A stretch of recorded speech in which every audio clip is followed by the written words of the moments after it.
নারীর ক্ষমতায়নে জাফরুল্লাহ চৌধুরী ভাঙলেন অলিখিত দেওয়াল। সেই 1982 সালে ঢাকা আরিচা মহাসড়কে দেখা গেল নারীদের পরিচালনার ওয়ার্কশপ। ড্রাইভার, কার্পেন্টার, ওয়েল্ডার সবাই নারী। মেয়েরা পারে না, মিথ ভাঙার আরেক বিদ্রোহ। আজকে জাফরুল্লাহ চৌধুরীর প্রতিষ্ঠানে 2500 কর্মী নারী, যা পুরা প্রতিষ্ঠানের কর্মীদের 40%।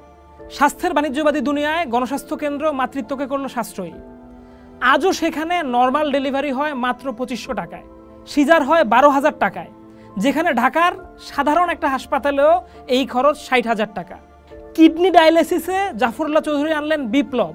প্রতিদিন 250 রোগী, দরিদ্র মানুষেরা মাত্র 800 টাকায় পাচ্ছেন সেবা। দক্ষিণ এশিয়ার বৃহত্তম ডায়ালাইসিস ইউনিট গৌরবের সঙ্গে কাজ করে যাচ্ছে। ওষুধ মাফিয়াদের দখলে থাকা বাজারে 1982 সালে জাতীয় ওষুধ নীতি তার কলমেই জন্ম নেয়। 2800 অনাবশ্যক ওষুধ নিষিদ্ধ করলেন। দেশীয় শিল্পে স্বনির্ভরতা এসে দাঁড়ালো 95%। আন্তর্জাতিক ম্যাক্সেসে রাইট লাভলিহুড, স্বাধীনতা পদক সব পুরস্কার পেলেন, কিন্তু থাকলেন মাটির কাছাকাছি।